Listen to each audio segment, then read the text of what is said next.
Good morning. Welcome to Saturday Morning Comic Talk. This is a show where I talk with top indie creators about whatever the heck I thought up in the middle of the week. So, good morning. Welcome to our guests. And we always start things off with introductions. So, Mike, tell us a little bit about yourself.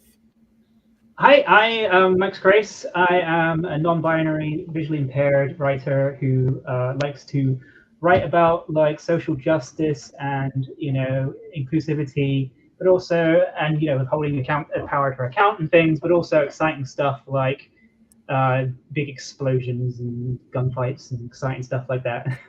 Nice, always fun. You can't go wrong with big explosions. I love it, and I love even though it's so cliche, I love the characters walking away from a big explosion shot in comics. And I think I'm doing it for the second time in issue 12 of Immortal Era, and it just looks cool as hell. I just think of in movies it looks cool, in TV and comics it's the ultimate shot. Big explosion, characters walking casually like nothing's going on behind them. All right, so and you've been on the show before, so welcome back. Glad to have you. And Dan, tell us a little bit about yourself. Okay. Yeah, thanks for having me. I do cosmic horror, like Lovecraft influence. I really like stuff like the Twilight Zone, like the old Tales from the Crypt. Like there's kind of like gripping horror tales, but I'm also big into comics. And, I've been reading comics since I was a little kid. Like, I'm old, so I remember when they were on spinner racks at like 7-Elevens and stuff.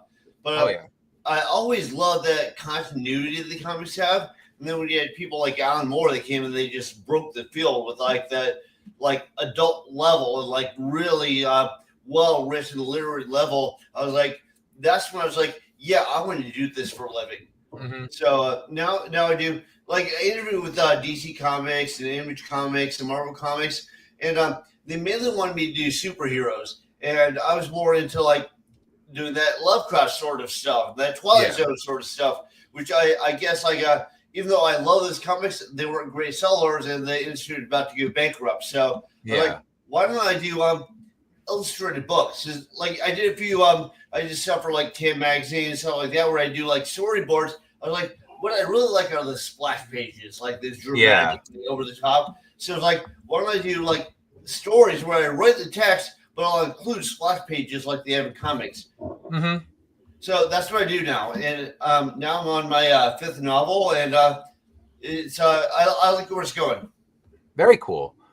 So novel number 5. Yeah, that's one thing I still want to do, is one day write a novel. I still haven't got there. What Immortal Era, my main series, started as a novel, and I figure, all right, when I finish telling the comic book, return it to novel form, because that was its origins. But yeah, that's great. And do you illustrate your novels as well, or illustrated pages, I should say? Yeah, what I did, like, so I took a big inspiration from those like early pulp magazines, like like The Spider and The Shadow and Doc Savage.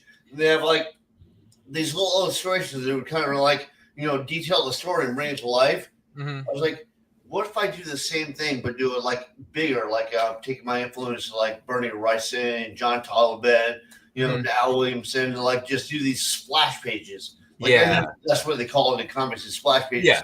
A full page illustration with like the most dramatic scenes. Like at one scene where, like, a guy punches another guy through the face, and like you see a hole in his head. So like that would really be best captured by an image. So initially, after I interviewed with DC Comics, I decided to do it as like a novel. I was like thinking, I'll do like 30 or 40 illustrations. They take forever. So I ended up not doing quite as many, but I'm happy with the medium I've arrived at. Perfect.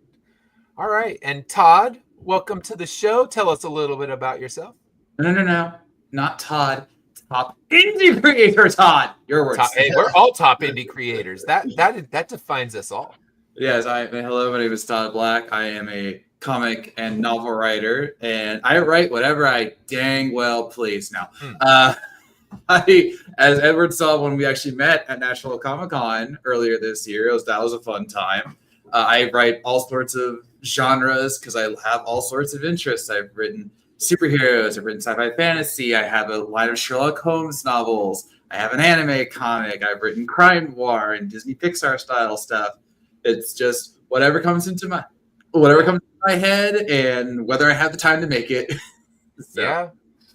I know the feeling. It's like, oh, there's a new idea, but damn, I have enough ideas already that I'm waiting for. So where's this one for later? Yeah, where's that in the queue? I have a queue in my head, and I get like a new idea. It's like, no, I have too many in the queue already. I can't get to you in time. Amen. Yeah. I kid you not. I literally had one yesterday. I'm like, okay, that's good, but like, we got to put you to the side. That's a good idea, but we got to put you to the side, man. It's like, oh, it hurts. It hurts so good. I have one. It was just loose notes, and my whole thought was getting bands that I loved in the 2000s to let me use likenesses, let me use some lyrics. And then I talked to one of the bands that I wanted to get in it, and he's like, oh, hell yeah, let's do that. I'll talk to some other bands. I'll help get them in. So now it's like, never mind, little idea that was pushed to the side. We got to push you forward again, because now I have at least 3 bands willing to do it and working on a 4th. And that it took what was going to be just a nugget of, oh, I'll just do kind of from the side. So if you could kind of figure out who it's supposed to be, if you knew the bands, to full permission from every band. And now it's, it changed the whole thing from back there hiding in the back of my head, shut up, I'll deal with you later, to damn, get here. We're about to write this thing. So that's the best thing. Yeah, that's my Thanksgiving project, as it's going to turn out, because I always get something done, because as a teacher you get those break times, so that's all right. That's writing time. Like, okay, I'm gonna, for Monday and Tuesday of Thanksgiving break for me, I'm gonna bury myself in my office and not leave till that script is done. Very nice. All right, so now we're gonna hit our topics for the day. So our first one is, what's the perfect medium for your comic, or for your novels in this case? We're thinking, okay, do you want it to be adapted to film? Do you want it to be adapted to long form TV? Do you want it to be adapted to a video game? Do you want it to be adapted to a board game? I know some people have turned their comics into board games or card games. So whatever you can do with your medium, what do you want to see that adapted into? So we'll start with Mike. What would you like to see your book adapted into? Yeah, I mean, it's a tough question, because I went to film school and I'm very much a movie guy. So this natural, response kind of seems to be a movie. But the thing is, you kind of have to say objectively that it is going to have to be a video game, because I completely agree with Todd about the whole queue thing. Having ADHD, I just constantly get distracted by side projects. And I have actually kind of began work on a Zip video game in a way, because I've began some very small beginnings of sprite animations, and I actually have a pitch for a video game adaptation of my comic. So, I mean, do any of you remember the Teenage Mutant Ninja Turtles game on the original Ninja Turtles game on the Nintendo Entertainment System? Was that the side-scrolling one? Yeah, the one you literally can't beat? Yeah. That would be the one, yes. The one with the dam, the one with all that stuff. I mean, it failed in execution, but I actually think that game had quite a lot of good ideas, in the sense that it rewarded you for exploration by giving you side levels that you would have to take a risk to enter, quite a big risk considering how hard it was. But if you entered these side levels, you could get power-ups, and it was cool how there was a top-down overworld, and then side-scrolling beat-em-up levels. And I thought a Zip game would be something like that, except maybe those side levels would have some extra story and some side missions. And I also thought that the levels that you chose would dictate the direction of the story. So on one hand, there would be one member of Zip's Rogues Gallery in one end of the map, and then a different rogue on the other end, and you would only have time to prioritize one. And so you'd have to pick one, and then whichever one you picked would make the story go in a completely different direction. So that's my pitch for a Zip game that I have apparently began work on. Get it going, yeah, because everybody, I mean, I know my kids love the old kind of 8-bit throwback games. They're so into those. I mean, we have a PS5 and they're playing Undertale, which, you know, looks like it came out in the 80s when I was a kid. And I tell them, I'm like, hey, this game looks just like the games I used to play. So, I mean, for me, I have that bit of nostalgia, but for them, it's just funny that that's what they love. So if you put the Zip side-scroller game, I can see a lot of people getting excited for that. Make a disclaimer, though. I can't see that coming out anytime soon because it is way down that queue. Well, of course. I mean, I don't think it's made, though. All right. And as recent video game years have proven, in fact, you mentioned Teenage Mutant Ninja Turtles. One of the most popular and beloved games of recent times was TMNT Shredder's Revenge. Yeah, that was a brilliant one. I've been playing it recently. And everyone's like, oh, it's like, you know, the nostalgia. But then it was like, it was updated nostalgia. And but it felt like the old school thing, but with modern quality of life. And everyone was like, this is the greatest thing ever. And so if you do it right, everyone will play it. Yeah. I think one of the reasons that I decided to go with, you know, a 2D approach is simply that I don't have the, you know, programming or the experience in game development to, you know, shoot for a big, you know, 3D affair. So I think it would have to be a 2D thing if I were to do something like that. Yeah. And it seems like that's what's popular. I mean, you could do something big and expansive, but the 2D, it's just, I mean, I think they've come back just because they're fun. I mean, there's a certain fun to them. It's not overly complex. You don't need to study how to play the game. You just drop in, start punching, start exploring, and you can still build lore. I mean, the people, I know Undertale and now Deltarune, they have so much lore and so much fandom, and it's such a simple execution of a game. But if it's done right, it doesn't matter. It doesn't have to be, you know, advanced graphics and everything. It's just, make it fun. That's the top thing, is make it fun, make it interesting, and make it where the kids still need to think about what is this world that it's building. Deltarune is so good that when chapters 3 and 4 came out recently, a friend of mine went, Todd, I wish I could erase my whole experience so I could play it again from the start and then relive all the greatness. And it's like, when's the last time you really hear that about a video game? You have like one with like a really great story, which is what I love. All right, like that's how you know you did well, when people say like, I wish I could like go right back to the start with my memories and not have played this game and then just experience it all from the start. So go for that. Go for that level of, you know, I want to beat it and then I want to play it again. Yeah. So that's replay it and try to unlock new things. Well, I mean, the idea with the story having different branches would make it, you know, there you go. Sounds good. All right, so Dan, what's your pick to adapt your novels into? What would you want? Movies, television, video games, board games? What's the ideal? I think the best interpretation would be like a streaming service. Like you see, like there's some of my favorite comics were adapted into streaming services, like Lock and Key. Lock and Key made a great series. You know, I wasn't a big fan of the ending, but Sweet Tooth was awesome, especially the first season. You know, so even stuff like I don't know video games that well because a lot of people tell me how great one is, and I'll be like, that sounds great, but I just don't have the time to play it because I do so much stuff. But but you know, even video games like Fallout.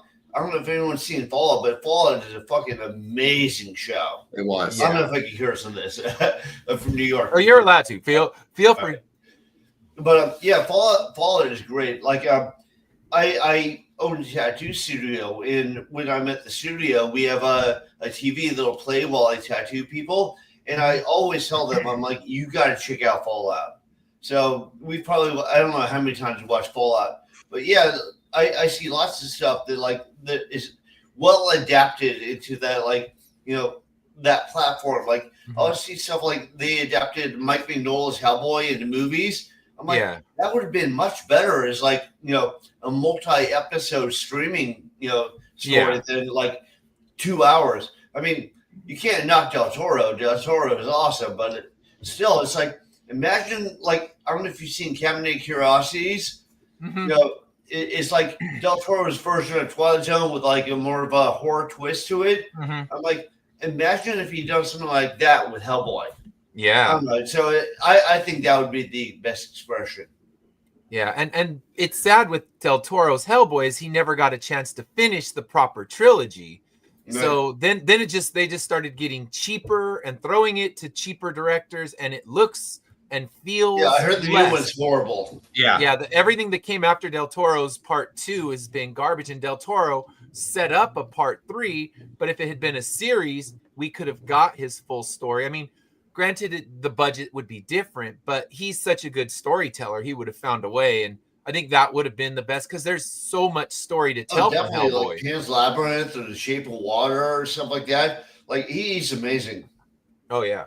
So, yeah, that's a good one. So, yeah, I guess, Mike, you could take your story, adapt it to video game, then the video game gets adapted to a series, and you get it all. So, Fallout was a video game, then it became a series, and people love both. So, he's like, you get the Zip video game that turns into the Zip, Netflix or HBO Max, whichever streamer wants to grab it.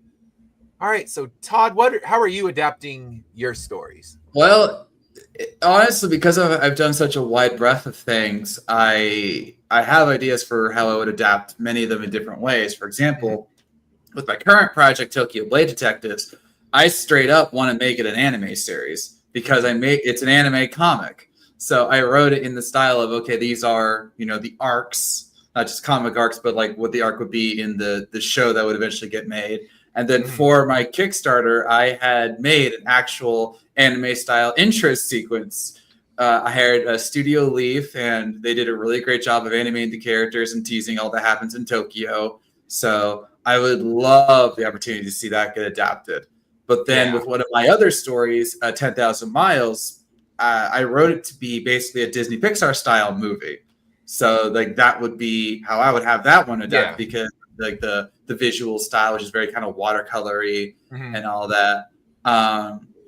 Then with the others, like with my novel series, As We Wanted the Stars, which is my tribute to like Star Trek, Star Wars, and all that stuff.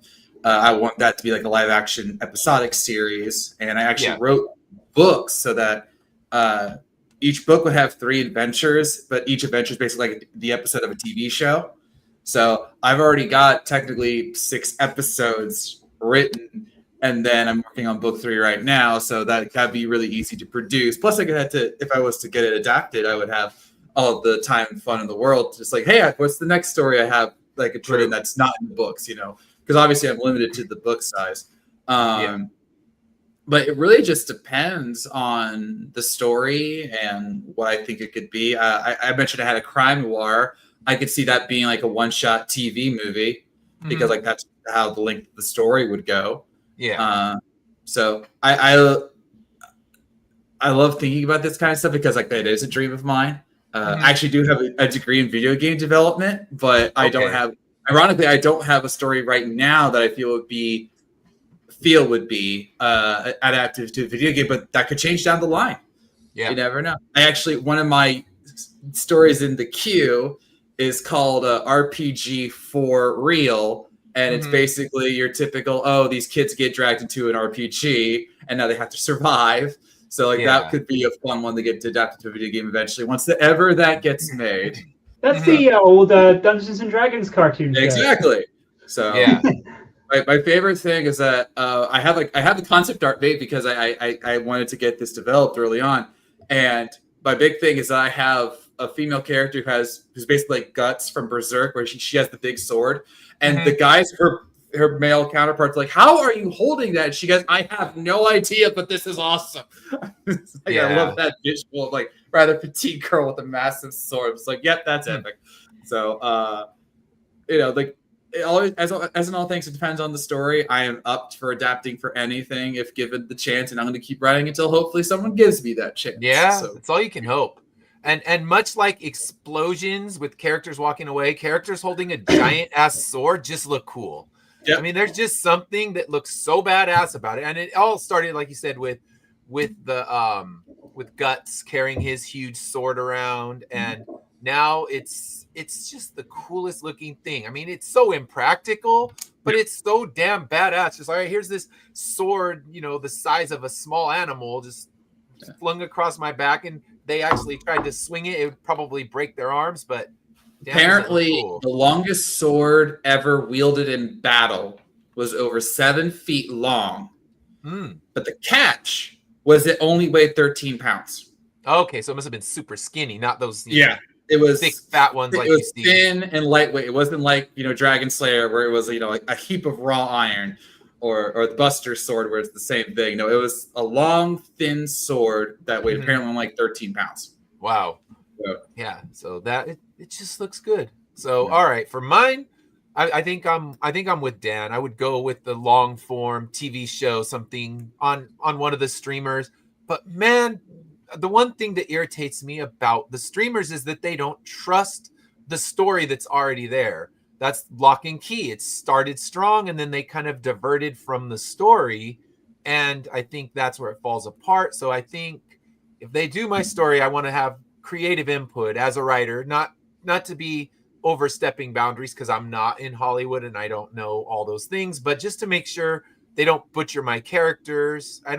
There's certain things I wouldn't care about, but tell the story, make sure that the ending that I have in place, even though it hasn't been seen in the comic yet, make sure that it happens. But in the end, I mean, Hollywood, if they want to grab it as a video game, I'm here for it. If they want to grab it as a long form or a movie, I'm here.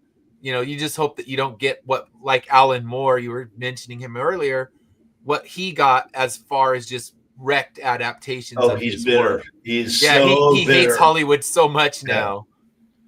Yeah. Go ahead. I think a great example of them destroying good source material is Preacher. So Preacher, the comic, is amazing. And the series, you're like, this is not even the same thing. No. It took them a whole season to get through issue 1 in that series. And it's like, they made up the origin. That origin, first season, is not even in the books. Mm-mm. Yeah, and it took it finally ended with the church and that burning down, and it was a slog. And then the second season they brought in Custer's son, and just thinking, what have you done? You had great source material and you butchered it. So yeah, that's my fear, but I'm sure Garth Ennis is cashing those checks and not crying too much. So there is absolutely a line that has to be adhered to, because there are so many adaptations that we can look to and say, you butchered this, you butchered that, whatever. And then you have those rare times when the adaptation adheres to the source material, but also improves it. I looked easily. The biggest one for me is The Last of Us season 1, where they took the game, almost followed it beat for beat, changed just a few key things for story reasons and even budget reasons, but it made it better to where even the showrunner or the creative producer, Neil Druckmann, was like, oh, why didn't I think of that, when making the game? So that works. Or Fallout, going back to Fallout, that story isn't in canon because it's a new story, but they adhered to the special canon of the universe where every game is different and set in a new location. And they just said, hey, let's tie it all together in a way that makes sense. And it was beautiful. Yeah. They made it work, and that was awesome. Or even The Boys. The Boys has deviated heavily. The Boys is awesome. I love The Boys. I love The Boys. I should not love The Boys, but I do. All right, it's far beyond my comfort zone. I think Gen V too. There you go. I actually haven't gotten to see that yet, but I will. Yeah. That one's really good too. But if you look, I know the spoilers from the comics, and so I can already tell you that the final season is going to be drastically different from that, just because they've heavily deviated things from the comic. But they made it work and made the show better because of it. Yeah. So there is that fine line. So I think for all of us, if we were to have our stuff adapted, the biggest thing is that we would want creative control as much as possible. Yeah, because the last thing we want is any of our characters or any of our storylines being ruined because, I have a better idea. Sure about that? Yeah, and we've seen that fail. I mean, I think League of Extraordinary Gentlemen is the biggest bad adaptation that's happened, because you took a story that was smart and really well written about all these, public domain characters essentially from history working together to solve crimes, and then they just turned it into a big mindless action flick. And I think that was the one where Alan Moore was like, you know what, I'm out. That's another one where get my name off all this stuff. Like From Hell, there's so many Alan Moore stories they just screwed up. Yeah, I think the only great one that we saw of Alan Moore was when they did his Superman story on the animated series, and it's that was just a perfect adaptation. But for Hollywood, I mean, I would say they're hit and miss, but they're basically miss. I mean, I didn't mind Watchmen, and it was pretty faithful, but everything else, I mean, oh gosh, like you said, From Hell, that one I forgot. That's they Johnny ruined Depp. that. Terrible. So it was so good as a story, and then when it was a movie, it's like I don't even recognize it. Yeah. One of the more recent bombs that I'll give you two, one for the video game side of things and one from the comic side of things. For the comic side of things, I was a big fan of the Umbrella Academy up until season 4. And I haven't seen season 4. I saw the first 3. Okay. Don't. All right. Like, look at me. Don't.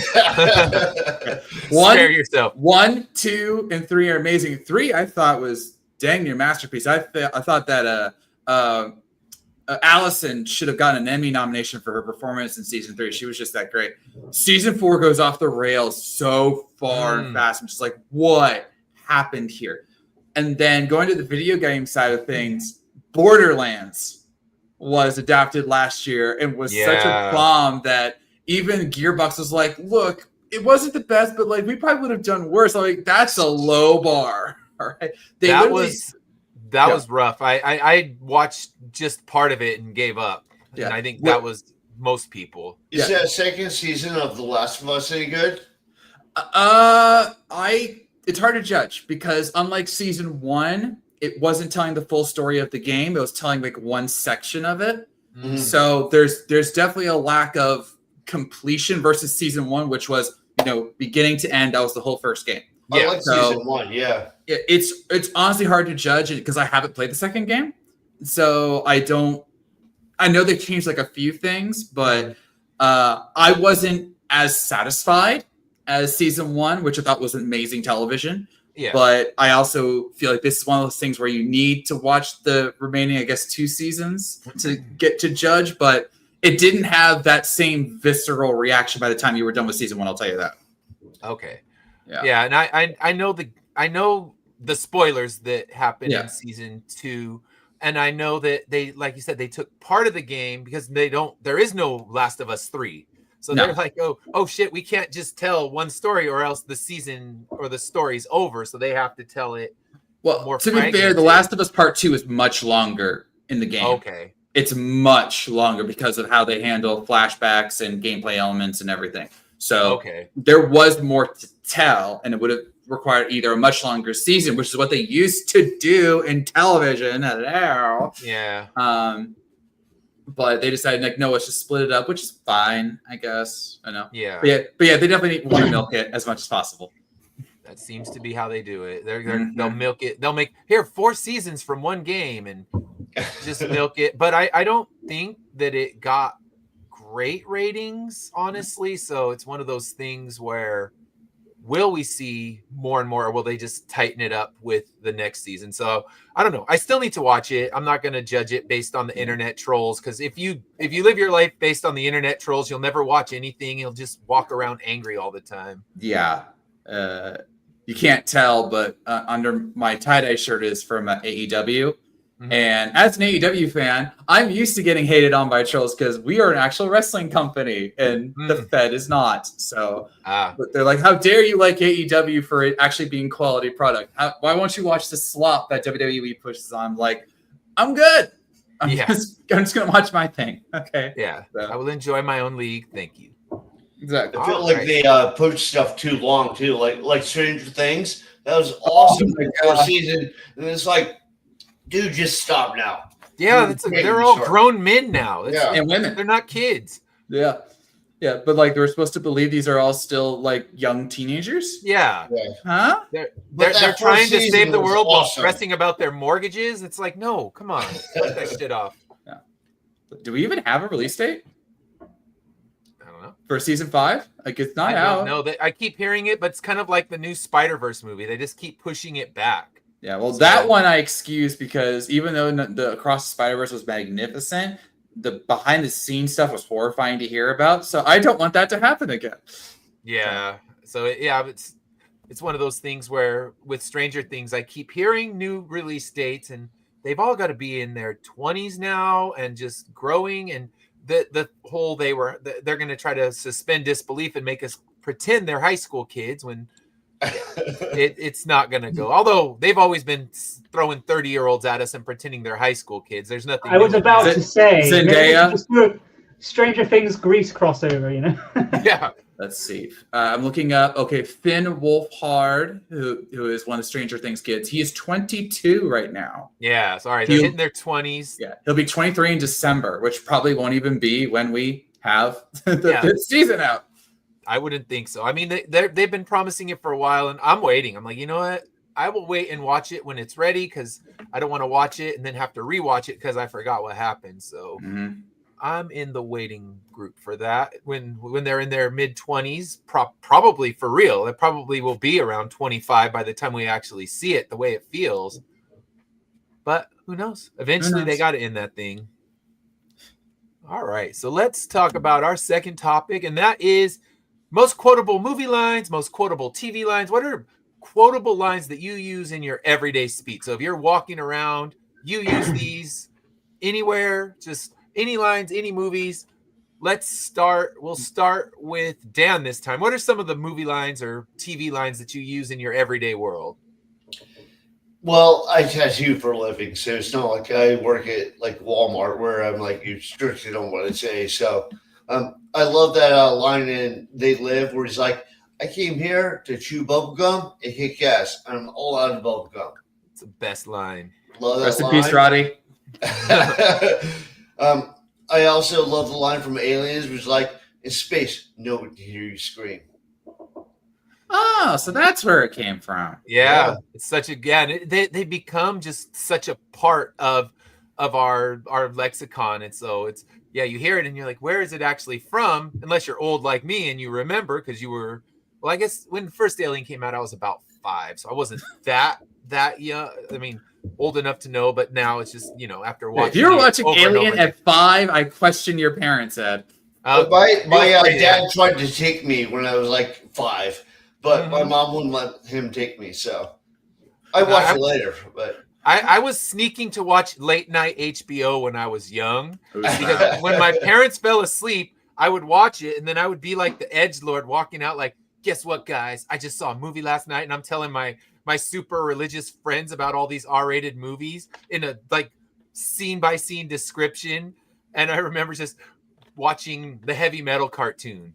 I'm like, all right, I just saw animated boobs on TV, and I just saw like someone get decapitated. So I would sneak. My parents would fall asleep, and I would sneak. Probably not when I was 5, more when I was about like 8 to 10, and I would just sneak to watch the late night HBO, and then scene by scene description for my kids, so I could feel like the edgiest kid on the block because we lived in the middle of nowhere in the desert. So I had a neighbor who's now probably like 10 houses away, but we lived on a street with 4 houses and a dirt road, so you had to entertain yourself somehow, and that was by watching movies. And only once in a while did I freak myself out, like when I watched The Exorcist and gave myself nightmares for weeks. Like, shouldn't have kept going on that one, because now I don't want to tell my friends about it. I just want to cry in a corner. That for me, that was The Mummy. I was like, you got scared by The Mummy? I'm like, there were a couple of scenes that were straight up freaky, and I'm a young kid seeing this kind of stuff. The first one was good. The visual one, that was good. Yeah, but like there's some serious horror stuff in the first Mummy movie, and I'm like, I'm a young kid, I don't watch horror at all, but I'm seeing this stuff, and it's like it's burned into my brain. Like I can still tell you exactly the scenes that I watched that scared the heck out of me, and I was scared for weeks. Yeah. So. And I can only imagine what Alien would have been like when I saw that alien coming up. I was like, "Oh, can that happen to me?" It's like, "No, Todd, that can happen." Are you sure? Yeah. And see, I couldn't ask my parents because they didn't know I was sneaking up at night and watching these movies. So it's like, oh damn, I have no comfort here. It's like, oh, I just watched an alien burst from a chest, and now I'm gonna be afraid of random logs in the desert, because that's the kind of thing we'd be up to. Like, ooh, let's see if this log has any insects in it. So yeah, oh wait, it's got a chest, a face hugger, and I'm doomed. I just killed all my friends. Whoops. My dad did take me to see Apocalypse Now in the theaters. Oh wow. I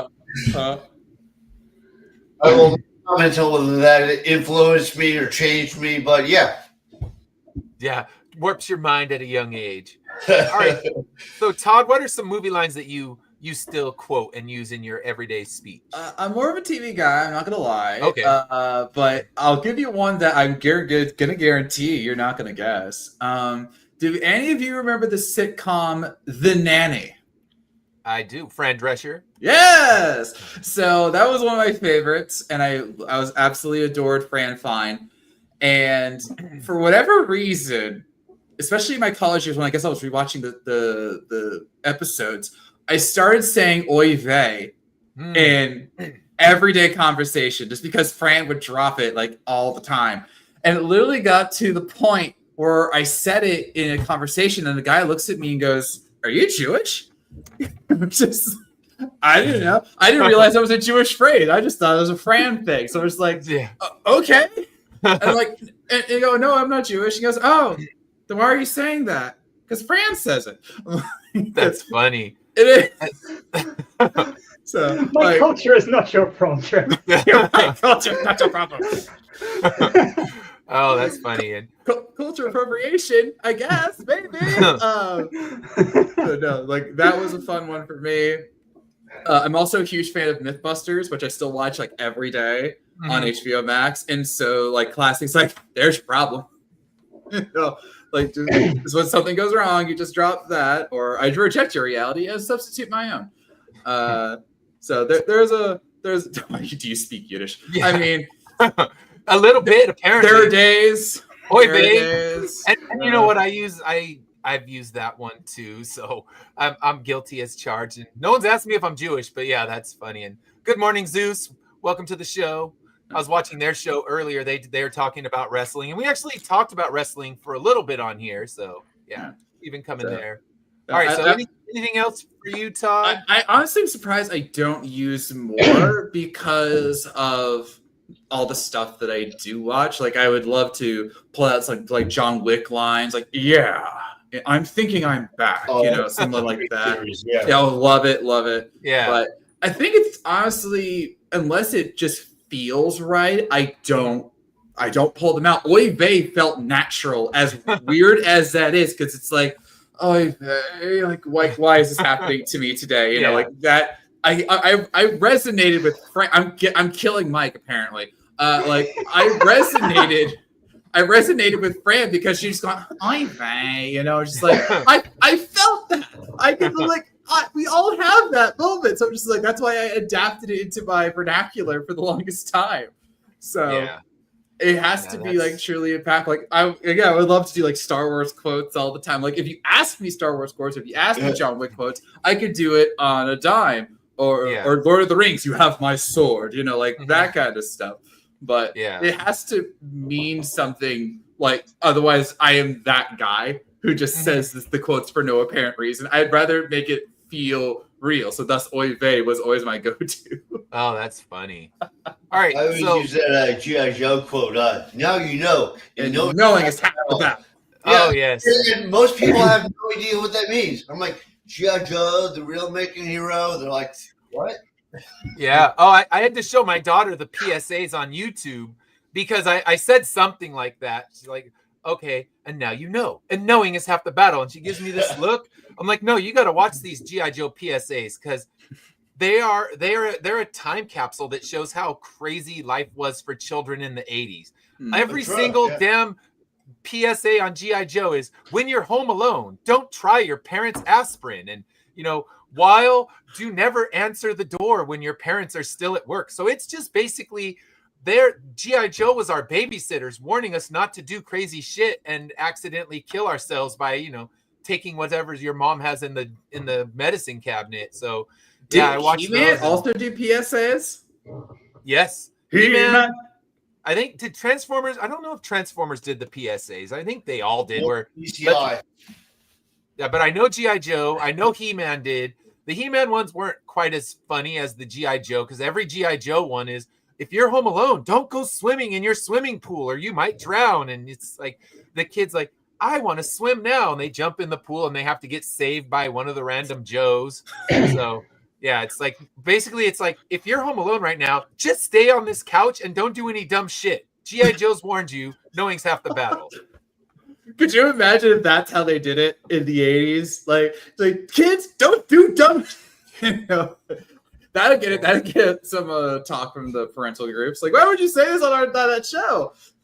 Yeah, so there you go. G.I. Joe. Don't try to cook dinner when you're home alone. Everything was just, you're home alone. You're a latchkey kid. You all are. We know that because all the parents worked in the 80s. There were not many stay-at-home parents. And everyone was, don't do this. Whatever you do, you morons, don't burn your house down. Don't drown in your pool. Don't OD on your mom's pills. Everything G.I. Joe was telling us to do was, Duke was my real parent, I guess, when it comes down to it. I'm crying. That's beautiful. That's and my daughter and I just watched through all of them. She's like, damn, Dad, it's a miracle you guys survived the 80s. Yeah. And I say as a kid from 89. Yeah, so I was a 74 baby, so I was in the heart of the 80s, and yes, G.I. Joe was telling us the dumb shit not to do, and we still did some of it anyway. And my brother nearly burned down his room, so it's like, play with fireworks, don't play with fireworks. Listen to Duke. It's like, you should have watched that episode of G.I. Joe. He warned us not to do that. You didn't. You decided to go play when G.I. Joe was on, and you missed this important lesson, and you nearly burned down our house. So Joe was there all the time to let us know, don't do that dumb shit. So, that's all right. The Darwin Awards. Hey, Ryan. Yeah, the Darwin Awards. Yeah. All of us learned this from G.I. Joe. So, all right. Todd Black's man. We are all the nobodies. Oh, good morning, Texas Spaniard. He was hosting the wrestling show I was watching this morning. I always watch their show while I'm setting up this one. So, good to see you. So, see, I made it. I'm the professor. I'm glad. I Todd Black, my man, me, the professor. So yes, we're all getting our roles. I'm the professor teaching you not to do dumb shit in the 80s. But hey, you know what? I'm still here. Dan's still here. I don't know. You two are you 80s babies or a little later? 88. I have been dead at least once, but they brought me back. So yes. I was nearly dead once because I drank gasoline as I think I was about 5. So yeah, I was into dumb shit. I was technically a kid in the 90s, but I once swallowed a penny because I wondered what it tasted like. And I started to choke. And so my mom legit had to give me the Heimlich maneuver to get it out. And so I never ate a penny again. Yeah. I mean, I never drank gasoline again either, but I did live to tell the tale, and I have long-lasting asthma because of my thing. But yeah, I mean, we were alone in the 80s, and we were dumb, and G.I. Joe never warned me not to drink gas. So it comes down to that's on them. It's like, come on, where was your PSA? When you see your father's, gas can for his lawnmower in the backyard, it's not apple juice. Don't drink it. Yeah. Dude could have saved my life. Yeah, where's the G.I. Joe fossil fuel or something like that? Like, this is not apple juice. And just because you're thirsty doesn't mean you should, take off the childproof cap and try to drink it. So, G.I. Joe could have saved me a lot of grief, but it was too late. Yeah, we didn't know that one, Duke. We didn't know, and knowing is half the battle. Yeah, Duke, come on, man. It was right up there. I lobbed you a softball. Kids, that gasoline can is not delicious juice. It may look like apple juice, but it will kill you. And now, I should have had roadblocks snatching that shit from my hand. There you go. Yeah, that odor didn't chase you away. Yeah. Oh, that's funny. Oh. So, yeah, not drinking Yeah, see, that was the lost PSA that could have made my life a lot easier. I wouldn't have needed to spend weeks in the hospital recovering from what was not delicious apple juice. But G.I. Joe, they dropped the ball. Yeah, the irony is that I remember I read an article, but there was the gas shortage in the 80s. Like, so like they could have said like, oh, look, there's this gas shortage. We just like tell people like what to do and what not to do with their gasoline. Like, don't drink it. I thought you were going to say that Ed caused the shortage by drinking all of the gas. Yeah, obviously. Well, you just heard him. He was in the hospital for a week, so clearly he chugged a lot. Yeah, I mean, probably a proper cup size of juice because it seemed like the right thing to do at the time. And I was home alone and never leave a kid who's a moron home alone. And, there I was. So no, there's a PSA. Parents, is your kid, gotta do voice. Kids, is your child a moron? Do you realize that morons are 100% more likely to do dumb stuff than you pay need for to the be babysitter. Just pay for hire the a babysitter. Or if you do have to leave them home alone, we recommend the most applicable G.I. Joe tool ever. Duct tape. Duct tape them to the wall. And it will never cause a problem. Now you know, and no one gets half the battle. Oh, yeah. It's 10 p.m. Is your child drinking gasoline? Yeah. G.I. Joe didn't have time to put together the PSA. You need to pay attention. Yeah. Oh, yeah. The G.I. Joe Transformers, I was obsessed with both. I couldn't really afford Transformers, but I had this dog who would steal toys from my friend's yard. It was like all of a sudden I'd wake up and next to me on my bed is a Starscream. I'm like, good boy. Wow, that's a good dog. One of my friends like, my Transformers keep getting stolen, man. I'm like, bad dog. Now I got to get it back because I feel guilty. So, yeah. You're an idiot, Starscream. How dare you get picked up by a dog? Damn you, Starscream. Damn you, good dog. Yeah. So, my dog stole a bunch of shit from my friends, and you have a slightly bitten Megatron, but it's worth it. You're like, all right, it's got a couple bite marks in it, but my dog was a gentle dog. It was bringing me those toys. I had all the G.I. Joe, because those were more in the affordable range, but the Transformers, I had, I think, Megatron, Optimus Prime, and Starscream that I had to give back because bad dog. But now, I mean, it's my angle of the camera doesn't show, but I have all the G1s. I have them on a shelf over there, but they're blocked, so I'll show them later off. But yeah, as a child of the 90s, I was a fan of Beast Wars. Mm-hmm. And so another line that I do remember saying a few times was, well, that's just prime. So yes. that was a good one. So yes, and those of you who are new to the show, I will always we will always derail the show with some random things. So here is our first tangent of the day, and it is beautiful, and I'm here for it. So all right, so his brother Larry and him used to do fully Transformers out of cardboard. See, I did that. We built a cardboard box Optimus Prime in the backyard. That was one of our less deadly things that we did. So yeah, it was transformable, but I think in my brain it's a lot better than it actually was. Because I'm sure my parents came home and they're like, check it out, it's Optimus Prime. And they're like, get that shitty box out of the backyard and throw it into I guess not the recycle bin. It wasn't the 80s. We didn't care at that point. No. So it was like, get that in the trash can. But no, Dad, it's Optimus, and we're going to go on adventures tomorrow. It's like, at least you're not drinking gas. Keep it in the backyard. That's the bar. At least you're not drinking gasoline. Small victory. So yes, G.I. Joe rules. Agreed, Dash. Good morning. And Megatron. Yeah, I love Dinosaur Megatron. And I love that the toys squirted water. I would squirt my wife all the time with Megatron. So Texas Spaniard, I totally agree. Beast Wars Megatron was the best just because of his voice. I will always remember the episode where he becomes the Transmetal and Waspinator goes, Megatron, are you okay? I gotta change for the better. Yes. Like, dang, that voice stuck with me. Yeah, that was good. I love the toys, but I didn't watch the show as much.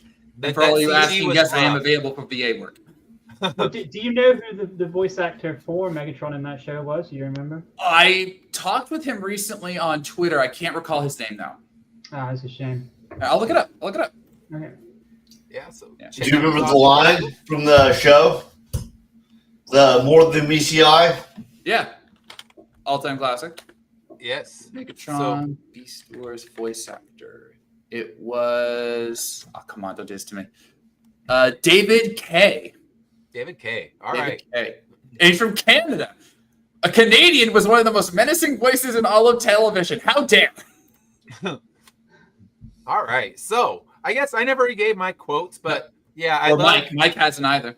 Oh, Yeah. Mike, your quotes. Let's hear it. I go last. I mean, I've got a prop for mine, so I was excited for this question. Yes. So, I mean, I have throughout the course of my life, I've quoted the Ninja Turtles 1990 movie, and I'm a very big fan of doing my Arnold Schwarzenegger impression. But my fiance will tell you that if there is anything I quote more than anything else, it is Homestar10.net. It's .com. Homestar Runner, which dumbfounds most people that I tell about it because they have like no idea what this is. In the 2000s, there were a thing called Flash cartoons, and it was great because you could watch a cartoon, but it was also an interactive cartoon that you watched on your computer. The first time that broadband internet was really, widespread, so it became viable. And you watch these cartoons, and there would be like Easter eggs. If you click certain things, you get little hidden Easter eggs and things. Homestar Runner was a cartoon that basically was built by the fans because there was a show within the world of Homestar Runner called Strong Bad Emails, where fans would write in and to this antagonistic character in the show called Strong Bad, who was this teeny little man wearing a luchador mask. And he would, fans would misspell a character's name, for example, and then they would make a new character based on that misspelling, and it would become like a big in-joke, and then that character would become like an integral part of the series. Or like a fan would ask Strong Bad a question, and they'd be like, hey, do you guys have like a film festival there? And he'd be like, sure, we've got a film festival. And then they just do an episode about the Strong Bad Film Festival. And you guys were talking about G.I. Joe. Well, Homestar had a lot of spin-offs that came about from just the mad stream of consciousness that this show was. And one of those was a parody of G.I. Joe called The Cheat Commandos. And everything you guys were talking about, the PSAs and the toys and all that stuff, and like how it was like an advertisement for toys and how they parodied all of that stuff.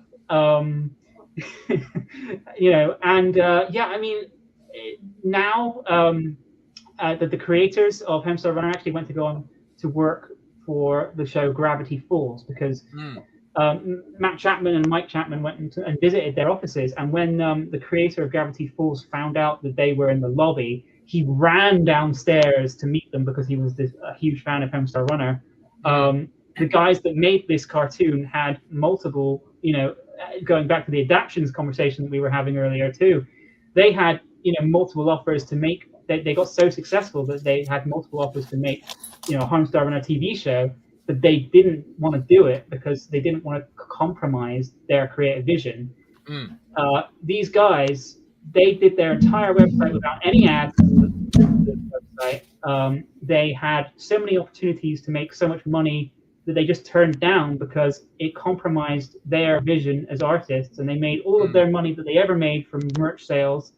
And in my mind, Mike Chapman and Matt Chapman are just like the very model of creative integrity, and I feel like they are the artists who all artists should aspire to be. Like, I just admire these guys so much. I respect that. I do. And then the fact that worked on Gravity Falls, like, that's awesome. Matt Chapman voices one of the characters. I forget who.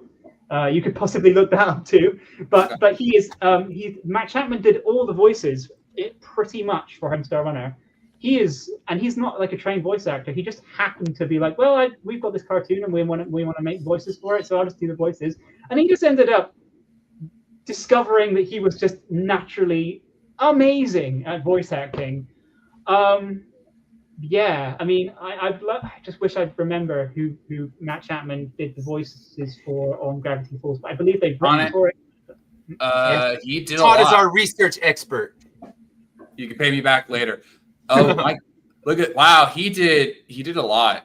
Like he did like 12 roles. I'm not surprised because he is an incredibly you've got incredible range. That's wow. That's a lot of Matt Chapman and Mike Chapman as well is also. I mean, Mike Chapman's not the voice guy, but Mike Chapman was instrumental in making him Star Runner. And, you know, those guys, they're Very just cool. so legit. Nice. All right. Ed, now it's your turn. All right, so I'm gonna go with just a couple that we use. If someone says something smart in the house, look at the big brain on Brett. So you throw in your Pulp Fiction one and the stupid Simpsons episode where Homer was trying to build a pool and he accidentally builds a barn and an Amish guy comes out and goes like, oh, what does he say? I forget the line exactly. He goes, oh, 'tis a fine barn, but sure 'tis no pool. And then Homer goes, doeth. And oh my gosh, doeth is one of my favorite things. If something goes wrong, I have to go doeth. I can't just do a regular dough, but the doeth from that one episode where he built a perfect Amish barn, but was trying to build his family a pool. And those are just a couple. I mean, I could go, if I'm outside, if I'm working on my car or something and it starts getting dark, I'll tell my wife, Aziz, light. So you got your Fifth Element one. So just random things just throw their way into all of my lexicon. So yeah, I love that. So yes, this is that was a great movie too, Fifth Element. Yeah, Jules. And then, oh man, as a teacher, you can't say this one, but I think it all the time when I had a kid whose defiant thing was what? And I'm just like, say what again? Say what? But I dare you. I have to think that one because I like my job and I don't need to get fired. But yeah, as soon as he's like, what? I'm just in my brain, say what again? So I even have a shirt that says say what again. It's just like, this is dedicated to the mouthy fifth graders from my career of teaching. So those are a few, but I mean, if you walk through, like I would probably in the middle throughout my day, I'll find out, wow, I have like 5 more I say all the time, but those ones are what popped in my head. So yeah.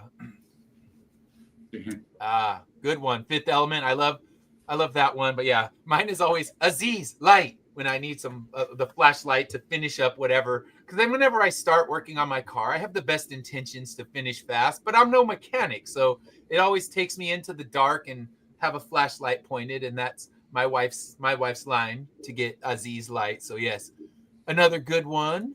So, all right, we've made it through this topic. This one, we derailed, but that is a beautiful thing. The G.I. Joe quote took us to a wild place, and that's what we're here for. And I think the lesson here, especially for all our viewers at home, is that what resonates with you helps define who you are. All right? Like, we got G.I. Joe, we got Fifth Element, we got Homestar Runner, and we got The Nanny.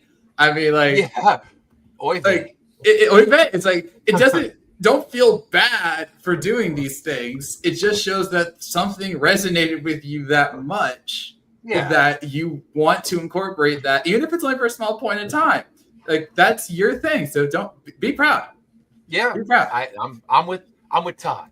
So yeah, that is some good quotes, and those. Thanks for the chat. I love the interaction from you guys, and yeah, they went from their show to coming and talking on mine. So much appreciated. We're happy to have you here. And I told them there's a couple that are comic creators and just artists in there. I said you can join us, and if you're still watching, if you want to join us just late in the show, you finish yours, and I'll drop you that StreamYard link. You can come in and talk, and we'll go off the rails because that's what we do. When your host is ADHD, you never know what's going to happen. Is there anyone here isn't ADHD? Technically me. Technically. All right, so you're the technical one. So yeah, but that's good. It makes it for more fun. I said, yeah, you could take the medication, but where would the show be? Like in a straight line? And I like I like to scribble. That's more fun for me. I haven't found any medication that works on me. All right, so I'm gonna change this a little bit. Parts of your real life in your books. I'm gonna change it because we have a novelist here. Actually, two novelists. Hi. All right, so well, three. three. All right, Yeah. and then a wannabe novelist right here. So parts of your real life in your books. So I think let's see I think Todd, you get to start, or no? Dan, have you started first? He started last time. All right, so Todd, what are some of your parts of your real life in your comics or in your novels? I think for me, well, we have here your comic reader, monocomics, great collector, though. Yeah. For me, what I try to put from my real life into my comics is certain character traits or personality quirks. One of the pieces of advice I got early in life was, listen to people around you and hear how they talk. That's good advice, but sometimes I don't get to hear a lot of people talk because I work from home. So I base things off of the memories I have of my family, my friends, and even just me. And I adapt certain real life events that I've had into some of my books. Like, for example, with one of my favorite stories, Home, I had my main character named Alicia, and I said that she is the most relatable girl you will ever meet, but she has blue hair. And she was born that way. And so that immediately makes her different. And I wanted to, I was made fun of for my hair and my glasses and my height all the time. So I just made it to where, she was getting bullied for just completely unfair reasons. And that gave her a certain complex to where she never fit in, because that's how I felt growing up. Even though I had friends, I had a good family, it was just like I never fit in because I was being bullied constantly. And so I put that into my books. Or I would have, I have a lot of characters that are really quippy and that they'll do jokes and puns all the time because that's how I am. I love doing puns to the point that my parents will groan when they know that I'm thinking of a pun. Like my dad, he knows my setup. Like I have a setup that I always do for puns, and he'll go, He's like, I know you want to say something, just say it. Like he's waiting for the puns. And so I put that into them. And then sometimes even like the TV shows and the movies I watch, they influence the books that I write just because I loved what this character did and I want to reference that. I do that with Sherlock because with my version of Sherlock, it's a mix of Benedict Cumberbatch and Johnny Lee Miller and Robert Downey Jr. because those are the three Sherlocks I grew up with in their various mediums. So I have various references to them. But I also, do certain other things. So I'm like, oh, I think that looks cool. Or I see a certain topic. I'm like, oh, I think that would be really cool to adapt. So I do that.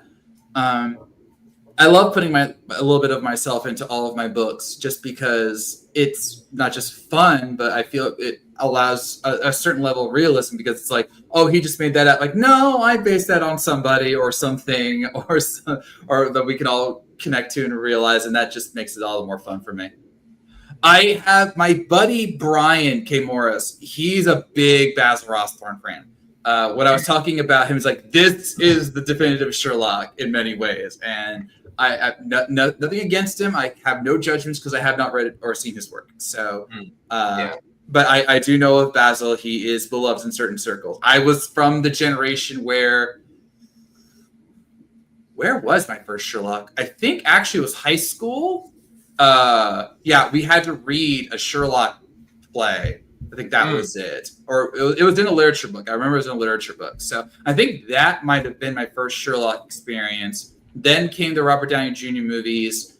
Elementary was after that. And then, of course, it's Benedict Cumberbatch. So, it just shows my age and how I grew up. Like, those were my definitive Sherlocks. And then I did read some of the Sir Arthur Conan Doyle ones. Like, I read the first Sherlock book before I ever wrote one for me.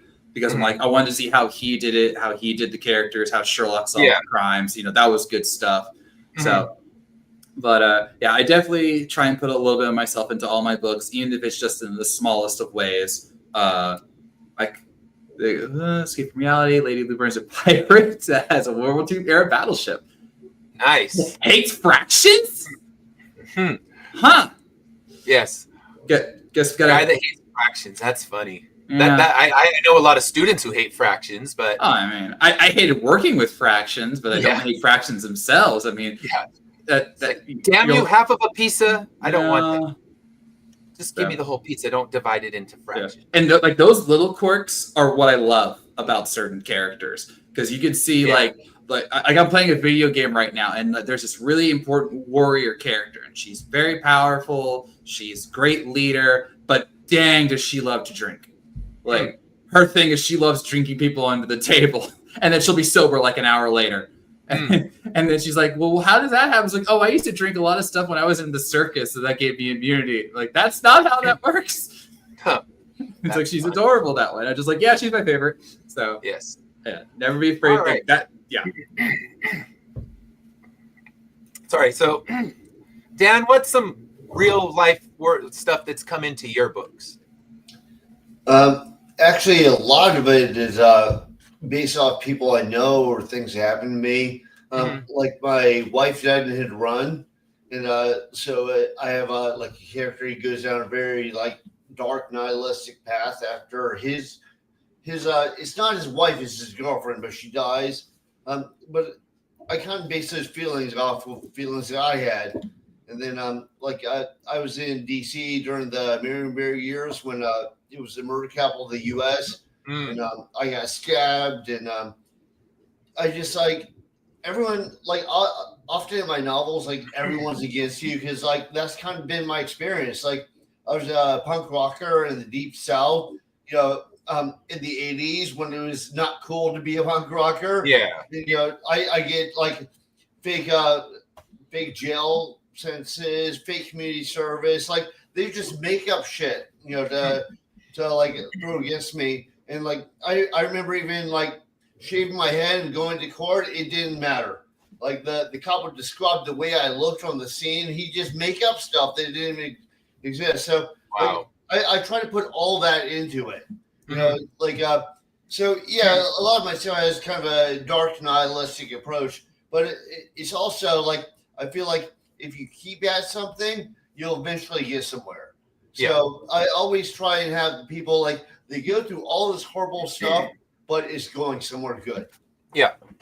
Eventually lead them to a good path. Right.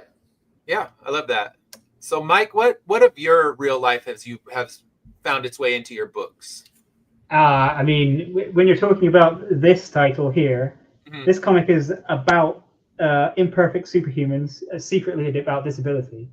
Yeah. And so essentially, I mean, tons of my real life has gone into this. Like I said before, I'm visually impaired.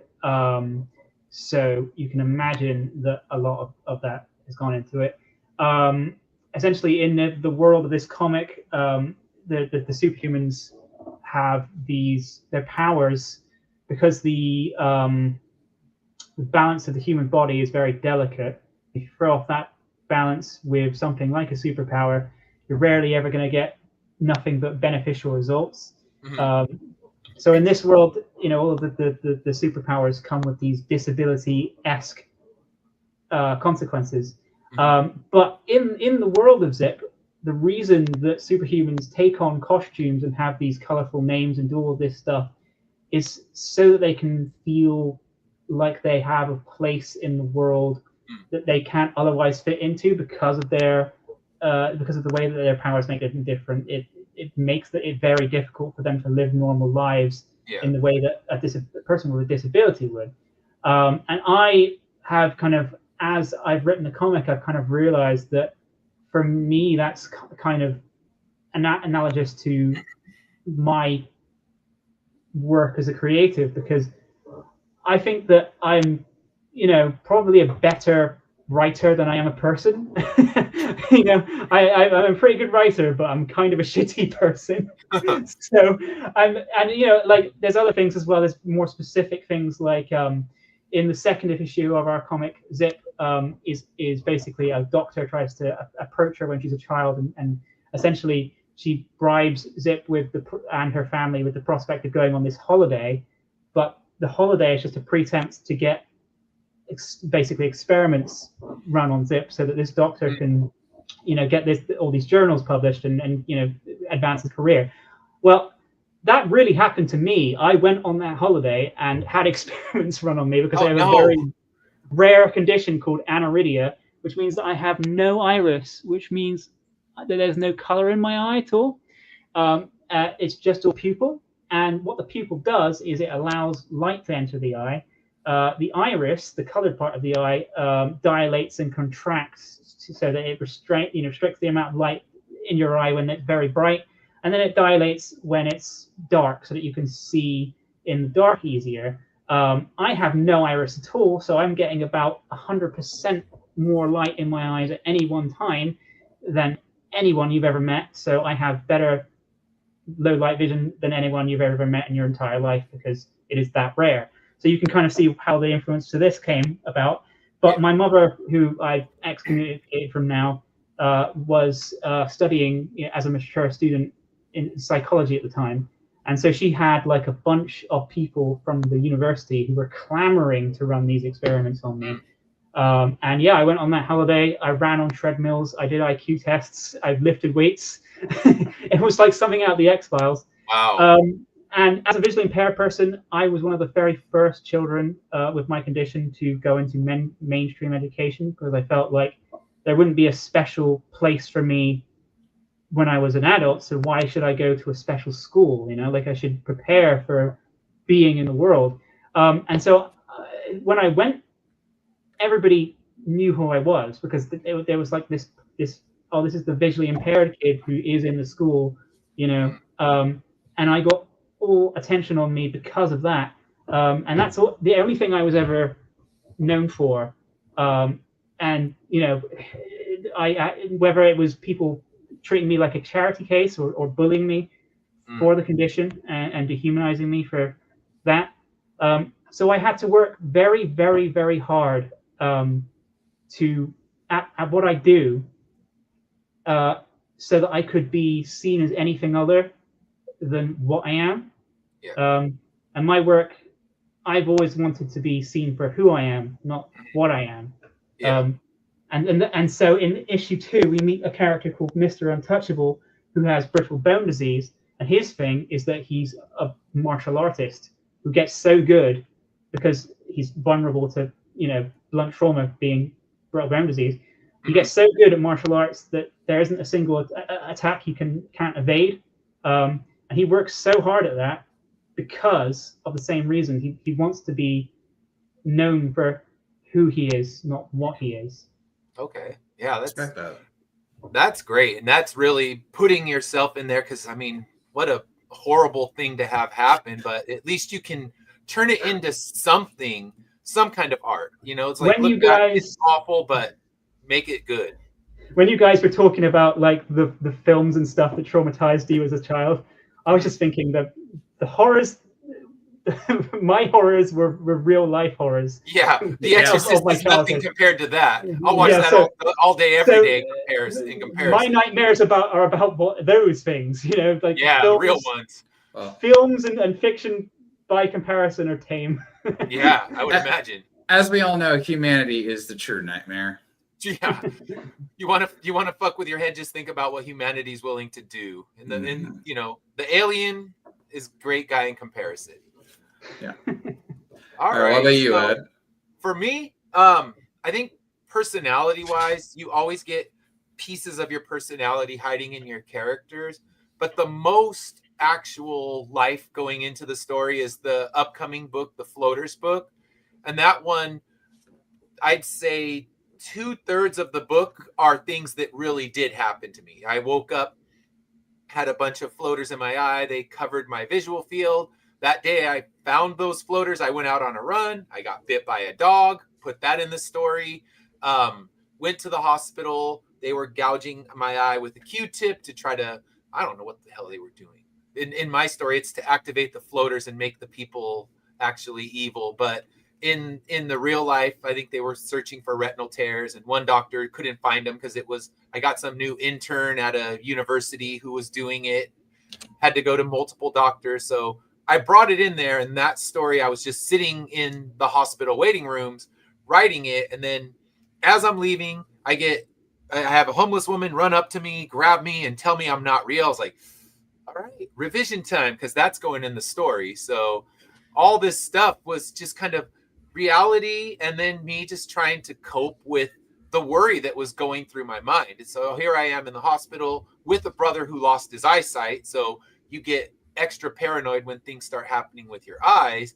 And the nurse says, what can I get you? It's been 17 hours. I'm starving, but at that point, I don't want to eat because I'm nervous. So I'm like, just give me a pen and a stack of paper. And I wrote this story out, kind of born out of the worry and the turmoil that I was dealing with right at that moment. So definitely the most personal that I've written. Everything else is more, shades of personality, where one of my characters in Immortal Era definitely has my kind of sarcastic humor hidden in him. So a lot of that is personality things, but Floaters is the most like, this is real stuff, 3 or 4 events that you see in the story actually happened in real life. Obviously, they weren't parasites that corrupted my brain and made me homicidal. And we have, decapitated heads. And I think that's a theme in my books. There's always a decapitated head somewhere in there.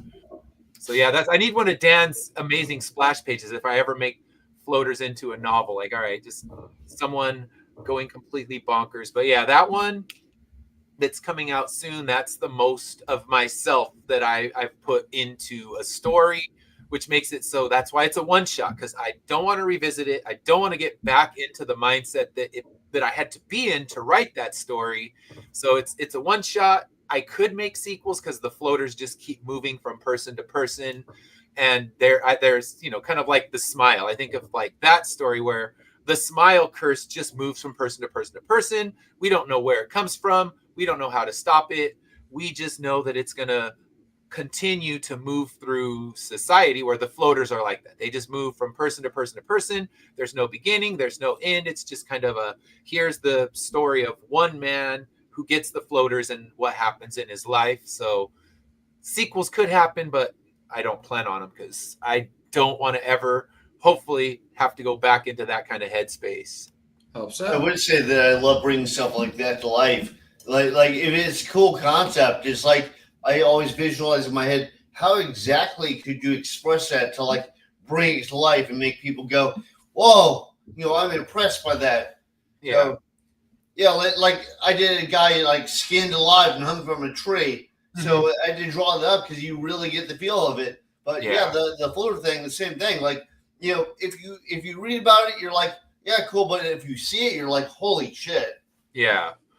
Yeah. And I had my artist did a great job because I said there's weird faces that come out of them. Once the Floaters are at full power, they get this kind of floater face that comes out of their eyeball. And his visuals on that, because I didn't know how he was going to attack that. And yeah, it looks really cool. And he did a great job. So yeah, it's one of those things where visualizing it, just saying, oh, there's a face coming out of their eye, it's seeing it that really brings the impact. Oh yeah, definitely. Yeah.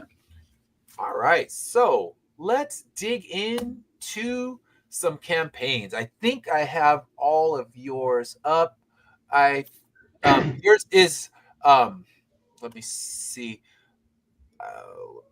Check here. So Dan, is your story the Down Highways one? Yes. Well, okay. That's my Kickstarter campaign. Kickstarter. Okay. But it's my first and second book. But I named the campaign after my second book because I really like that quote. Cool. All right. So let me pull yours up, and then we will talk about it. We'll share the link so people can find it themselves and get in there and back it. All right, hold on. All right, so tell us a little about this project. Okay, by the way, that image, that's the cover of my second book. I painted it, but okay. That's my late wife who died in hit and run. She was an immigrant from Colombia. Yeah. And we were married for 6 years, and then she died. She had a motorcycle, car just smashed into her and just kept going. Oh no. But the campaign, like, so my first book is like like you said, a very like nihilistic guy whose girl dies, and he's hired by the government to re-engineer stolen or found alien technology. So he's doing that, and then he kind of like a miserable guy, so he gets fired. So he goes back, does a bloody coup, steals everything, and then as he's on the run, the whole government falls apart. So then he goes further on, like the aliens that left that technology eventually come back. So there's a whole bunch of shit going on. And then the second book is a collection of short stories. And then I have a third book out, which is not in the campaign, but the third book kind of combines some of the characters from the short stories and the main character from the first story all in one. Nice. So the whole thing is like it's kind of like a cosmic horror, a little bit. There's a guy with a whole bunch of his head. Wow. It's like you can tell that, but like I think you visualize it better when it's seeing it brings the impact a lot bigger for sure. Yeah. But I also, one thing I did is I went to go see things in person before I'd write down, so I like captured the scenery and the feel and stuff. So that's the Loch Ness. I visited Loch Ness. Wow. Fortunately, I didn't see the monster. I wish I did. No Nessie. Yeah, no Nessie. Apparently, a lot of the Scots don't believe it really exists. They think that's just a tourist thing made up. But I could go into a whole bunch of theories why it might or might not. But yeah, this guy's head's taken off, so you probably see, I was looking at the scenery and I didn't continue scrolling like, there's a headless dude in that beautiful Loch Ness image we have, and Nessie took the head. Yeah. Clearly. By the way, that ruined castle actually is right there. That's like on loch is their word for lake, so it's on one of the edges of the lake. Okay. So I was kind of surprised when you get the castles. The roofs are actually very small. Okay.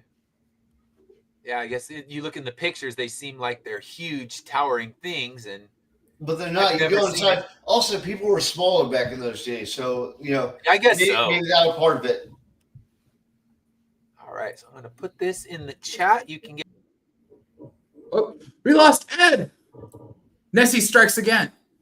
Anarchy has reigned, or whatever. It's like just when you thought you were safe, you got taken up by one of the monsters. Grabbed him, pulled him away. So now we clearly need to fight to see who becomes the new host of the show. Turn it, Ed's back. I hit the wrong button. Clearly, I was trying to share, and I ended up kicking myself out of the room. So hey, it wasn't Nessie. No, I blame Nessie on that headless dude. So. Yeah, so I was going to say I always back the people that come on the show, so I will get in there and back this. It sounds great too. I love that, and yeah, the art is amazing. I love the black and whites that you did for it. Just the darkness of the juxtaposition of the darkness and the beauty of that castle. And yeah, I believe in Nessie. I'm with you. They're just trying to hide it because they don't want us to actually find Nessie. They tell Nessie, tourists coming, hide.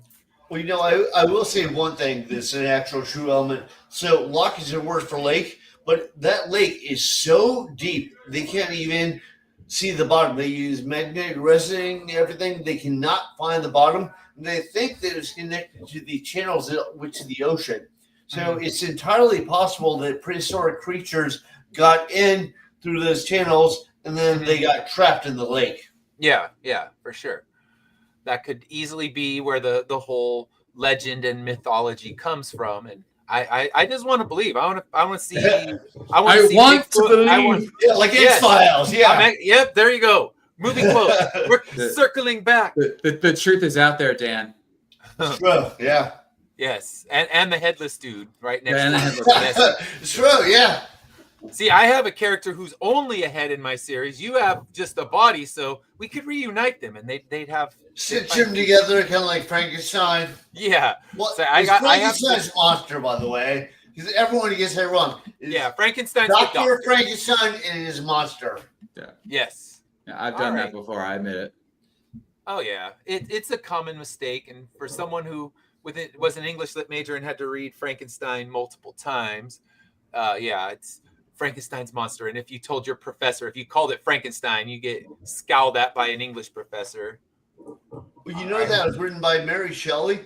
When she wrote that, she was 18. Yeah, and it was just their little challenge. And Percy Shelley helped kind of flower it up a little bit, but it was her idea with their ghost story challenge, and I'd say she won that. If you look at the longevity of the ghost stories that were written, because I know Lord Byron, I think, did a vampire one where he basically made himself a vampire. It was Mr. Suave and Smooth. But what do you think of when you think of those? You think Mary Shelley's Frankenstein. So she wins. I don't know if they declared her the winner, but I'm declaring her the winner. They declared her the winner, but didn't give her credit for like 2 years.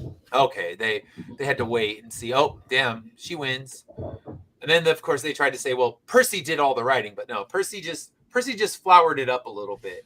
Well, of course, because back in those days, like, women couldn't write, Yeah. They had to just assume, it must have just been Percy, the poet. Yeah, exactly. All right, so Mike, tell us about Zip. I know you've told us a little bit, but let's dig in deep now. Yeah, well, I mean, like I told you about it being imperfect superhumans, secretly about disability, and essentially, about the concept of the superhumans having the imbalance that causes their superpowers to come with consequences. But this issue is based on the real life testimonies of an ex-con murderer with a time travel twist. So a teenager out for blood, a science experiment gone wrong, time is of the essence. So essentially this issue sees, it's a bit kind of like a parable about knife crime. There's a lot of kind of things moving forward in the general narrative of this one too. We'll see kind of more hints of Zip's past. We'll see her kind of reconnect with the larger superhuman community after she attends the funeral of a friend of hers who was killed in the previous issue. I mean, it's if you like time travel stories, if you like crime genre, I would definitely give it a look. We have also as you're probably able to tell, I'm based in the UK, and I mean, international postage is always kind of a pain on Kickstarter, and we can't really pretend that it's not. So what I'm doing for this campaign is I am, in recognition of that, offering a free A3 poster to any of our backers outside of Europe. So if you're in the US, Canada, Australia, or New Zealand, and you back us with physical rewards, you can get an A3 poster free. If your pledge already includes the A3 poster, then you get a second A3 poster free. If you are in, outside of Europe. And we've also got a new T-shirt featuring artwork by Francesco Tomaselli. That one's going to be great. I think it's been very popular so far. Yeah, I have the shirt ordered myself, so I'm looking forward to that. For that. And we are only £16 away from funding, which is something around, like I think we were saying, it was around like $22 or something. Somewhere around there, yeah. Only 5 days left to go, so jump on it while you can. For anybody, the unlikely event that any of your listeners are in the UK, we're going to be at Bristol Comic Con tomorrow. Nice. I've got the roller banner ready for it. This con is going to be amazing, especially if you're a fan of Red Dwarf, Doctor Who, or Star Wars. So come along to Ashton Gate Stadium, Bristol Comic Con tomorrow from 10. I think they've still got tickets available, although they are running low. So if you're in the UK, grab them while you can. Very cool. Yeah, and I love the artwork. I love the black and whites. Yeah, well, that's our amazing artist, Santiago Espina. He's, we decided to go with the black and white. It's partly because the tradition of black and white comics in the UK, like 2000 AD. But also, again, I think I keep bringing up my love of the Ninja Turtles, and the original Mirage comics were black and white, so that was a big factor in my decision to go with black and white. Yeah, it makes sense. I'm going to get that link. So many great Hopefully not kick myself out this time. Sorry, what did you just say? I was just saying so many great people came from 2000 AD. Like Brian and Alan Moore, like so many awesome people. Yeah. All right, so let me put that in the link and not kick myself out. Please. Small victory. Oh no, Todd, you take over if I'm gone. You're my second you hear that? Command. I'm the host. Look at me. I'm the captain now. I thought we were gonna fight. I was ready to turn the lights off, so I had the advantage. Ooh, see? Mike, never mind. I want to see the battle. Now I will try not to kick myself out. Finish him. Should I fail again, then the battle begins and darkness comes, and yes, I'm here for this. All right, so get in there, back zip 4, and it sounds like since I got the shirt, then I should be getting the poster too, so that's good. Yes, well, I messaged you about this. I made an error with the T-shirt thing. Basically, you're getting the poster, the stickers. You're getting all of the merch. It was an accident, so you're still going to be getting it. I had to actually end the reward that you pledged because I may an eror. And so it was a digital book. I know that. Yeah. I mean, I did post an update about this, and I fixed the error. But yeah, so check your messages. I'll dump my pledge and repledge on the right one. That's no big deal. Well, that's fine. If you see a cancel pledge from me, because I do want to get a physical book. If I'm getting the shirt, I'll go in there and figure it out. But like I said, if you see me cancel my pledge, I'm not one of those guys. I'm just Well, I mean, you should be able to amend it. But you know, I messaged you. Basically, you got more stuff than I should have offered you. So so actually, you've kind of benefited from it. Sweet. So, but if you want the physical book, I believe that you've got the digital comics. So you might want to check your pledge and probably go to the add-ons. But yeah, you could do add-ons, or you could amend it. We'll have to, we'll cover that later. But always message me if anybody needs to amend their pledge, or anybody finds information that they need to change their pledge. Just message me if that you need support to do it. So perfect. All right, so Todd, I'm putting yours in the chat first, so you can get in there. So all of these are in the chat. You want to get them back. He's so close, a few pounds away. Let's get those last couple pounds. And now you are funded, Todd. So yes, I am. Great. So let's hear about Tokyo Blade Detectives 1 through 11. So you're far into this thing. You're like me in Immortal Era. Yeah. 11 issues deep. I love it. And we're still going strong. So Tokyo Blade Detectives is my tribute to all things anime. It's set in a version of Japan 200 years in the future where guns are outlawed and only the blade can rule. Laser blades, that is. And it focuses on a young detective right there, Miko, who's 16 years old, and she's just trying to survive the madness in Tokyo when, in the first arc, she gets a case that's going to change everything. And now with issue 11, we are on arc 3, which is called Killing Without Honor, which features this guy, a serial killer, who decides, I don't need a laser blade to kill you. I just need a really sharp knife. And the question is, why is he doing this? What's the whole goal here? And these are the preview pages for the current issue. I won't spoil too much, but there's a lot of really cool action that goes on, including the page that Ed's about to get to. We really go full tilt with the action sequences and the anime references. We've done references to Akira. We've done references to JoJo. We're going to be doing one to One Piece next issue. I'm looking forward to that. This really is about deep characters, interconnected stories, really great art. My guy Lam Vuvan does a really great job. Yes, that's me with Stitch. Deal with it. He's so fluffy. Stop. But I've got a really great team on this. And if you want to read all the issues, we offer every single issue digitally or physically so you can catch up. We have stickers. In fact, here are some past stickers that you can get.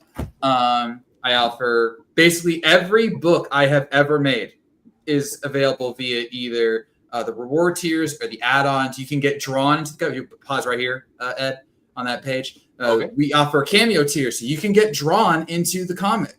And in fact, on panel 3, there's actually 4 different backers right there. And then 5th one is in panel 4.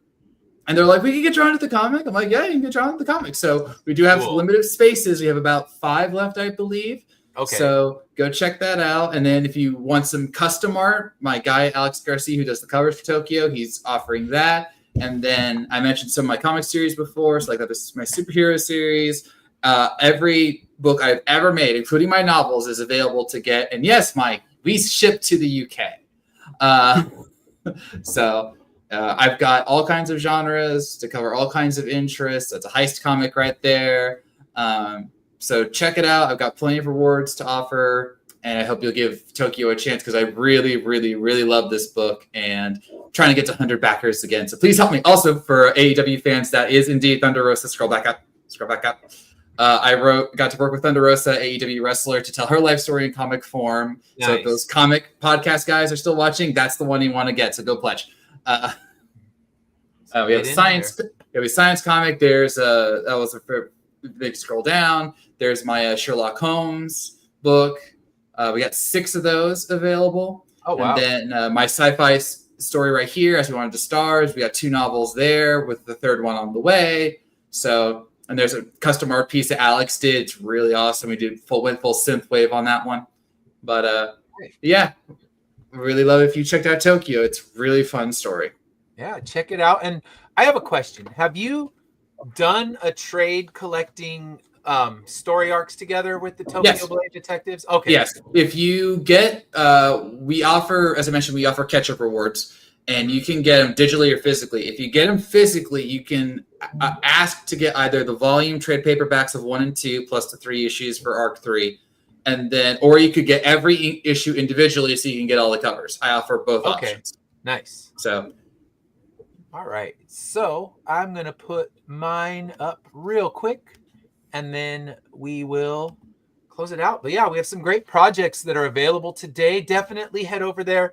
And what I tell the people watching the show every time is, even if you only have $1 and you want to throw a pledge without a reward just to say, we appreciate what you're doing, we just don't have the money to commit to something bigger right now, it means a lot to us. It is well appreciated. Every dollar is appreciated, and we will. I send a thank you to anyone who backs anything, and even if you send $1 with no reward, saying, "Hey, I don't have a lot of money right now, but I just want to support you and what you're doing," it's well appreciated. And if you do have the money, these are some great books. You want to dig into them. We've kind of talked about them more in depth today. When we were talking about putting ourselves into our comics, we realized that, or our art, it's always here. And these are pieces of our souls that we're putting out there. It's always nerve-wracking, but like I said, every minuscule pledge it means the world to us. So we could do a whole show just on the stress of Kickstarter. Yeah. We really could. We could say, okay, what's the topic this week? Why does Kickstarter make you not sleep? So yeah, I guess I'll do that. But next week's show, for those who, I guess, quick sneak preview, it's going to be all about horror movies. So it's all horror movie related because it's our closest to Halloween, because the actual closest Saturday to Halloween, I won't be doing a show. So next week's our big Halloween show. So join us for that. Should be fun. All right. So Floaters is my pre-launch book that is up right now. It tells, as I was talking a little bit earlier, the story of a character who develops eye floaters, and they kind of look like strange little insects and creatures. We see them up close. So he develops these eye floaters, and this is how it started with me. I had my artist do the little monkey pull chain, which is what we have on the ceiling fan. So I made sure he put that in there, and this is what it was, just a little bit. And then he develops these floaters. He goes to visit his doctor, and the doctor just blows them off, says, hey, they come with age. It's no big deal. And then we find out that there's something a lot more nefarious about these floaters. They take over your mind and force you to do unspeakable things. And basically the floaters are in charge. And the way to get these floaters to take you over is to activate them with pain. So that's why the doctor is gouging his eye with a Q-tip. He's doing everything he can to bring pain into this man's world so that the floaters take over and he becomes one of the homicidal maniacs that's controlled by the floaters. This panel is one of the ones you see as his mind begins to warp. things start to change and he sees the world in a different way. So yeah, this is Floaters. That is our main cover right here with Dan Schmidt with a decapitated head right on the cover, and the homeless woman who attacked me also on there. So yeah, it's a wild book. It's a one shot, so you don't need to commit. You're not going to need to commit to a big, long, ongoing series. It's 28 pages that tell his full story. And like I said, there's more stories in this world that can be told. And I can't say I'll never revisit it. But right now, when we're talking about books in the Rolodex of my brain, I have so many other ones that this would be maybe a yearly thing where like, okay, let's write another person who gets the Floaters curse and what it does to them and their life. But at this moment, it's a one shot. And even if I do make sequels, each sequel will always be a one shot. I don't plan to ever make it an ongoing series. It would just be kind of Tales in the Floater universe. Here's the next one. Like I said, Smile's kind of the one I think of with this, because it just moves and each movie's related, but you can watch each individually and fully understand it because it's just how this Smile curse moves around. And I never plan to give the origin of the Floaters or anything, because that ends up ruining it. The more you explain, the less people want to listen. So I won't do that to you. They're a mystery. They'll always be a mystery, and they make you terrible. So yeah, check it out if you like dark, gritty horror. And it sounds like we got some dark horror from Dan too. So check those out. It's around we're getting close to Halloween. It's the time for some good horror books for your life. All right. So we have done all of our segments. I just need to put in that's Tokyo Blade 6. I need to put in the link. I mean, you can put mine again twice. I don't mind. Get more people on it. Yes. I need all the help I can get, Ed. I know. I will share away. So let me get this in here, and then yeah, anyone who's had Floaters, I talked to it. I've been kind of hyping this book up at cons, and the younger people are like, I don't even know what you're talking about. Like, you just wait. One day you'll get to experience it. Then this book will resonate with you a lot more. Yeah.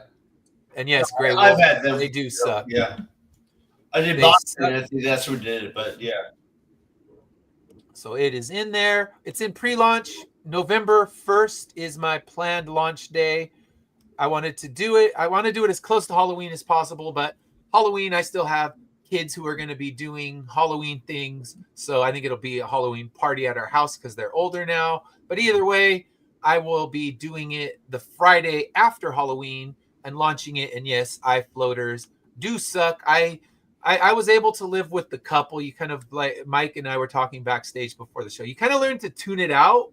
But when it ended up being most of my visual feels like, I can't tune this out. Off to the emergency room I go. And that's where the story was hatched after the 17-hour marathon of 3 different hospitals.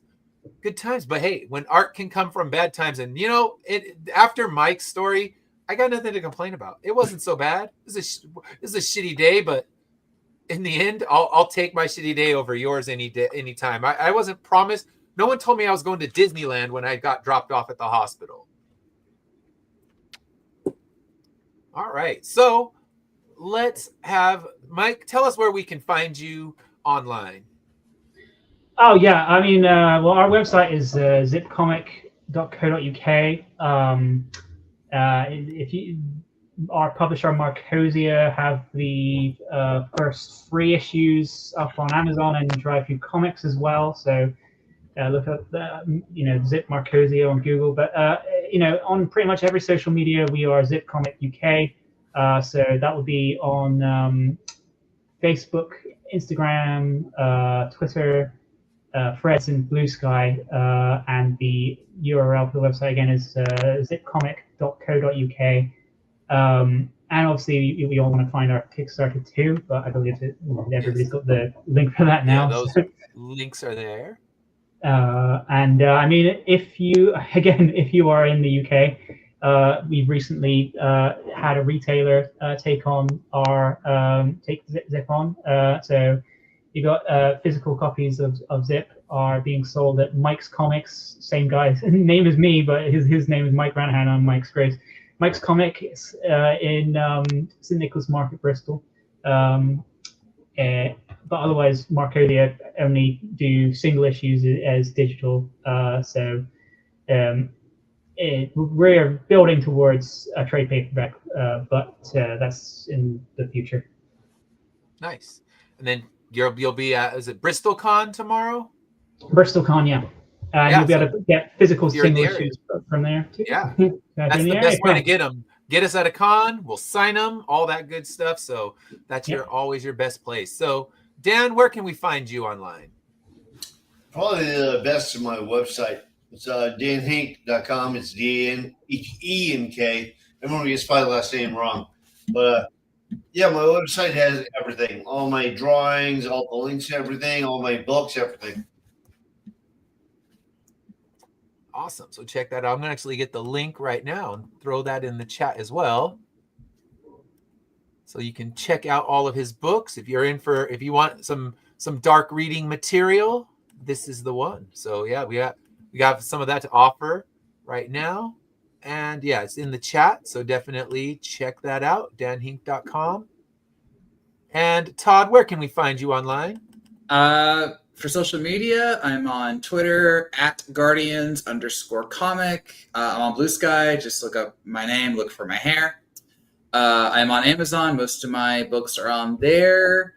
Also on Global Comics. I have a Tokyo is on there for you Global Comics readers.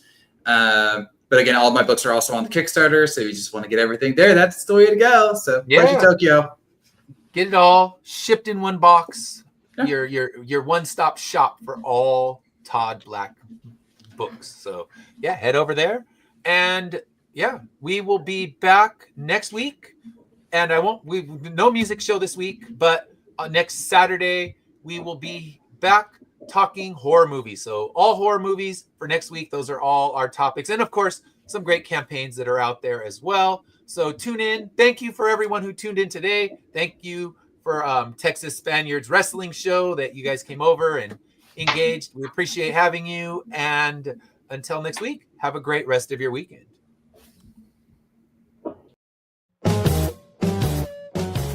If you missed the live viewing of any Madness Entertainment Group production, you can find all our content on Roku or as a member of this channel. We'll see you next time on the Madness Entertainment Group.